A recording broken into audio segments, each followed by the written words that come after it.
आपके अपने economic calculation channel में सभी विद्यार्थियों का प्रोफेसर AC मित्तल हार्दिक अभिनंदन करते हैं।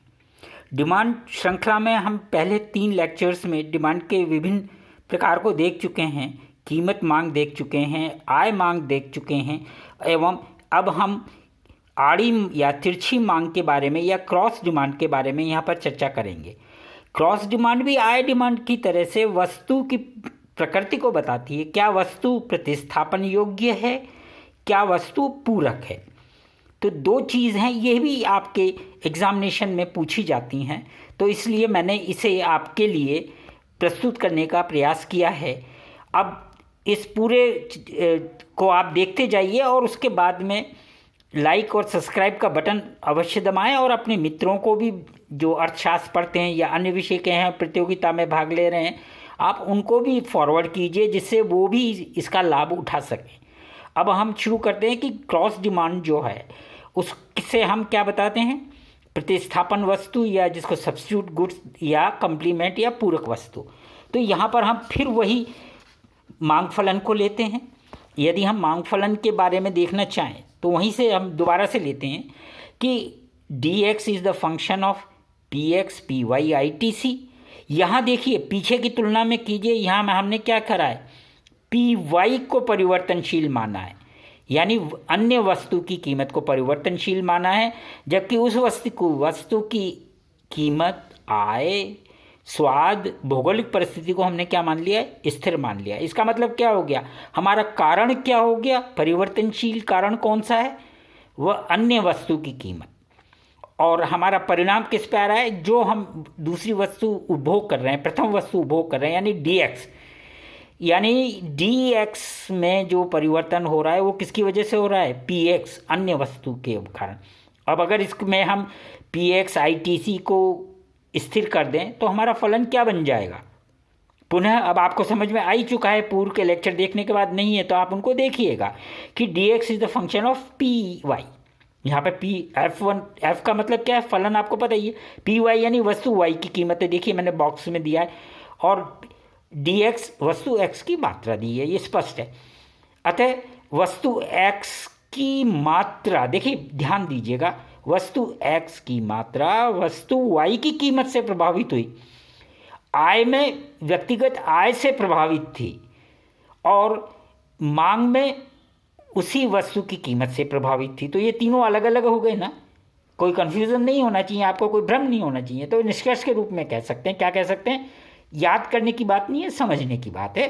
पुनः कह रहा हूँ, एक वस्तु की मात्रा पर अन्य बातें समान, क्योंकि अन्य बातें समान में क्या आ गई, जो हमने यहाँ स्थिर लिया था px itc को स्थिर लिया, तो इसको हमने क्या कह दिया, अन्य बातें समान होने पर जो वस्तु हम दूसरी वस्तु की कीमत का जो प्रभाव होता है एक वस्तु के उपभोग पर, उसको दिखाना हम किससे दिखाते हैं, उसको हम आड़ी मांग से दिखाते हैं या क्रॉस डिमांड से दिखाते हैं।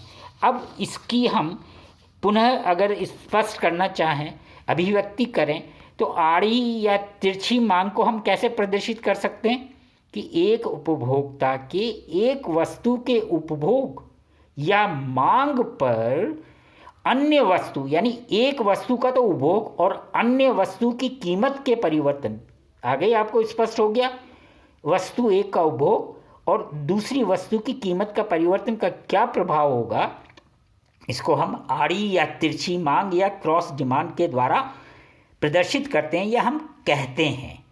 अब यहाँ भी 2 ही संभावना बनती हैं कि अगर x के उपभोग में वृद्धि हो, कब, जबकि वस्तु y की कीमत में वृद्धि हो तो क्या होगा, और यदि वस्तु की कीमत में वृद्धि होने पे वस्तु की उपभोग में ह्रास हो तो क्या होगा।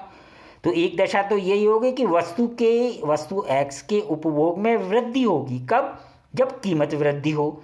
तो ऐसी परिस्थिति किसको बताती है, देखिए मैंने गोले से लाल निशान से नीचे करा है, प्रतिस्थापन वस्तु। क्लियर हो जाना चाहिए कि वस्तु की कीमत, यानी कि जो अन्य वस्तु है उसकी कीमत में अगर वृद्धि होती है और x वस्तु की कीमत में भी वृद्धि होती है तो क्या है, प्रतिस्थापन हो गया, दोनों की वृद्धि में प्रतिस्थापन। और यदि अन्य वस्तु, यानी कि जो हम वाई कह रहे हैं उसकी कीमत वृद्धि मतलब पी वाई में परिवर्तन हो रहा है या कीमत वृद्धि हो रही है, तो एक वस्तु के उपभोग में अगर ह्रास हो रहा है तो वह क्या है, पूरक वस्तु। यानी कि वस्तु प्रतिस्थापन है या पूरक है, इस बात को हम किससे दिखाते हैं, आड़ी या तिरछी मांग से दिखाते हैं, जो अक्सर आपके एग्जामिनेशन में पूछा जाता है उदाहरण देके, और विद्यार्थी उन उदाहरणों को गलत कर लेते हैं। यहाँ मैं आपके आगे एक प्रश्न छोड़ रहा हूँ कि आप उदाहरण बनाइए, लाइक कीजिए, सब्सक्राइब कीजिए और मेरे कमेंट बॉक्स में दीजिए, तो मैं आपको बताऊं कि आपने जो उत्तर दिया है वो सही है या गलत है। अब इसको हम चित्र से भी बता सकते हैं, जैसे कि मैंने पूर्व में भी आपको आय मांग और कीमत मांग के बारे में बताया था। तो प्रतिस्थापन वस्तु के लिए हम लाल रंग का वक्र बनाया है और पूरक वस्तु के लिए हमने काले रंग से बनाया है। और जैसे पूर्व वीडियो में बिल्कुल बताया कि यहाँ भी कीमत क्या, वस्तु जो पी वाई है यानी कि अन्य वस्तु की कीमत को दोनों तरफ बढ़ता हुआ दिखाया है लाल रंग के एरो से। पर ध्यान से फिर देखिए कि वस्तु x की मात्रा में वृद्धि हुई है। पहले लाल रंग वाले, अगर हम लाल रंग की मांग वक्र में देखें तो वो x से x1 में जा रहा है, लाल रंग के तीर लगा हुआ है नीचे देखिए, x से x1 पे लाल रंग का तीर है। जबकि अगर वो पूरक वस्तु है तो वो x से x1 उल्टी दिशा में लगा हुआ है, मूल बिंदु की तरफ जा रहा है। इससे मतलब क्या हुआ, बहुत सादा सा है कि कीमत तो दोनों के में एक ही दिशा में जा रही है, एक डायरेक्शन में जा रही है, आपको कोई दिक्कत ही नहीं है। पर वस्तु की मात्रा भी परिवर्तनशील हो रही है, तो लाल वाले में बढ़ रही है और काले डायग्राम में या जो पूरक वस्तु का मांग वक्र है उसमें घट रही है। तो यहाँ आपको स्पष्ट हो जाना चाहिए कि प्रतिस्थापन वस्तु का मांग वक्र कैसे बनाना है। मान लो चित्र आपसे आ जाए कि पूरक वस्तु का मांग वक्र खींचिए, तो अब आप क्या क्या इसमें सम्मिलित करेंगे, पी वाई सम्मिलित करेंगे और एक्स सम्मिलित करेंगे। और अगर प्रतिस्थापन वस्तु का बनाना है तो उसमें भी अन्य वस्तु की कीमत और उपभोग की जाने वाली वस्तु की मात्रा के बारे में बात करेंगे। बहुत सरल है। इस प्रकार से निष्कर्ष रूप में आपके सामने ये आ गया कि मांग किसको कहते हैं और मांग के प्रकार कितने होते हैं। यानी मांग 3 प्रकार की हो गई, कीमत मांग, आय मांग और आड़ी मांग।